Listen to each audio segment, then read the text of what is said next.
Chers frères et sœurs, chers amis, je vous salue une fois de plus au nom de l'amour de notre mère patrie l'Afrique. Ne baissons pas la garde, ne baissons pas la garde. En République démocratique du Congo, au moment où je fais cette vidéo, fait séquentiel. Le gouvernement de Félix Tshisekedi annonce la prolongation de l'état d'urgence. Soudainement, l'avion de l'Union européenne atterrit à bord avec le ministre français des Affaires étrangères Yves Le Drian, le ministre belge des Affaires étrangères, les commissaires européens qui sont allés dans un pays en plein confinement. Le 3, à l'intérieur de leur avion, il y avait des ONG, des humanitaires entre guillemets, qui sont venus justement pour aider la République démocratique du Congo à faire face au Covid-19. Mais mes chers amis, parmi tous les pays les plus contaminés de l'Afrique et même de la planète, la République démocratique du Congo ne figure pas en tête des listes.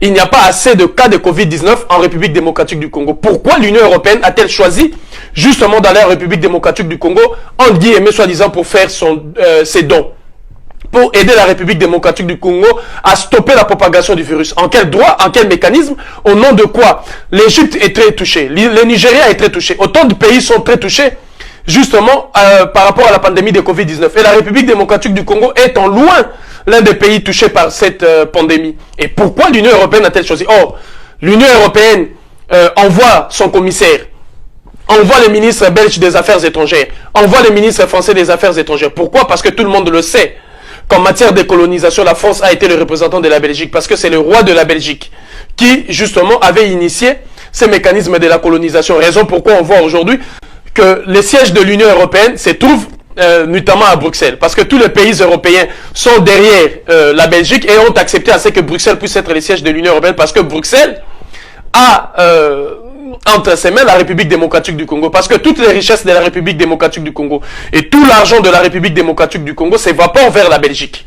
La Belgique était, je vous rappelle, le seul pays européen qui, au lendemain de la Deuxième Guerre mondiale, n'était pas endetté, justement parce que la Belgique ponçait toutes les richesses de la République démocratique du Congo, pompait, aspirait toute la richesse de la République démocratique du Congo. Et aujourd'hui, on voit aisément l'Union européenne qui veut se faire une santé économique aller commencer les crimes en République démocratique du Congo. Lorsqu'il a fallu dépiécer l'Afrique en morceaux, il a eu justement la conférence du Congo. C'est parce que c'est comme ça que s'appelait cette conférence. La conférence du Congo, autrement appelée la conférence de Berlin, parce que ça s'est tenu à Berlin. Qui était justement l'initiateur numéro 1? C'est le roi de la Belgique. D'ailleurs, pour donner les éléments qui auraient permis à ceux qui étaient là de pouvoir mieux dépiécer le Congo, il a fallu l'intervention d'Henri Morton-Stanley. Il a fallu l'intervention, les travaux de David Livingstone. Mais pourquoi Henri Morton-Stanley? Parce que Henri Morton-Stanley était au Congo. Et c'est à partir du Congo qu'on a travaillé pour dépiécer toute l'Afrique. Justement, le roi de Belge et la Belgique en sont aujourd'hui des principaux bénéficiaires. La République démocratique du Congo continue jusqu'à preuve du contraire de nourrir l'Union européenne. L'Union européenne ne veut en aucun cas entendre parler d'une évolution ou d'un progrès sans elle en République démocratique du Congo. Dans tous les moments de l'histoire de ces pays, en 1960, le 10 juillet exactement, au lendemain de l'indépendance de la République démocratique du Congo, c'est l'Union européenne, les États-Unis qui encore ont déjoué l'indépendance et la souveraineté. D'ailleurs, le devoir que Patrice Lumumba a laissé à chaque Congolais, à chaque Congolaise, de pouvoir récupérer notre indépendance et notre souveraineté longtemps bafouée. On se rappellera encore, pendant les périodes de démocratisation en 1990, c'est l'Union européenne.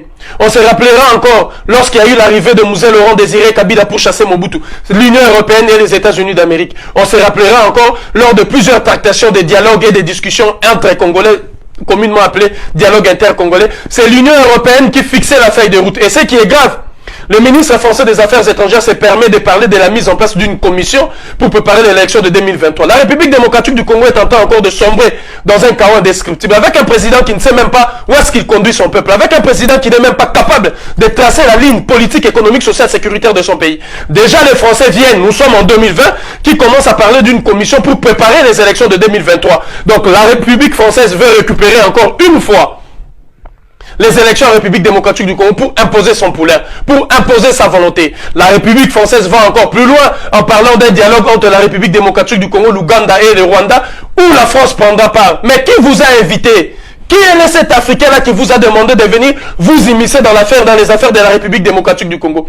L'Union européenne a imposé une guerre depuis 1998, 97, disons, à la République démocratique du Congo. Cette guerre aujourd'hui qui a permis à l'Union européenne de piller toutes les richesses qui vous ont permis justement de pouvoir innover dans le domaine de la technologie, de piller systématiquement le coltan, de piller systématiquement le lithium, de piller systématiquement toutes ces richesses immenses à la République démocratique du Congo sans frais, sans contreparties égales pour le peuple congolais, sans justement de prix même fixé au niveau du marché international. Vous êtes en train de penser d'aspirer les richesses de la République démocratique du Congo gratuitement, sans même verser un sou à la République démocratique du Congo. Vous avez imposé une guerre, créé le M23 à un moment donné, créé la rébellion de Kunda Batware, créé des mouvements armés justement pour pouvoir empêcher la République démocratique du Congo d'aller de l'avant. Et l'Union européenne revient encore en pleine pandémie, alors que le président de la République démocratique du Congo, en complicité avec l'Union européenne, venait de prolonger l'état d'urgence.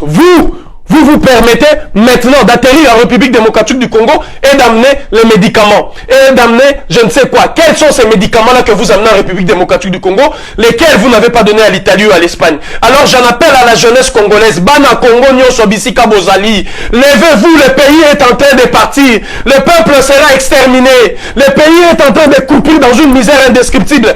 À chaque fois que les projecteurs se taisent sur un sujet, c'est là où l'Afrique sombre. Maintenant que les projecteurs se sont tués sur la pandémie du Covid-19, c'est maintenant l'Afrique qui va sombrer. C'est maintenant l'Afrique qui va s'accouplir. J'en appelle à tous les jeunes.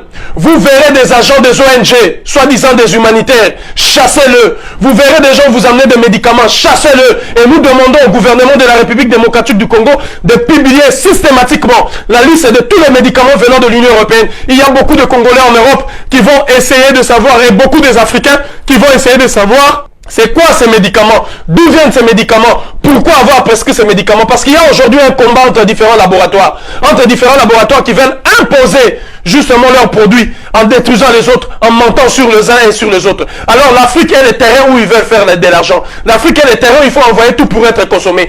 Alors tous les jeunes, le mouvement Unité, Dignité, Courage, vous qui êtes en République démocratique du Congo, à Lubumbashi, tout le monde et tous les jeunes et tous les mouvements citoyens debout sur la première ligne pour empêcher l'Union européenne de commettre les crimes. Rappelez-vous la lomédinisation de l'Afrique centrale, d'où, à travers la lomédine, le peuple congolais a été exterminé. Le peuple de la République centrafricaine du Congo-Brazzaville, le peuple du Gabon ont été exterminés. Rappelez-vous avec la maladie du sommeil. Rappelez-vous avec la mouche tchétché.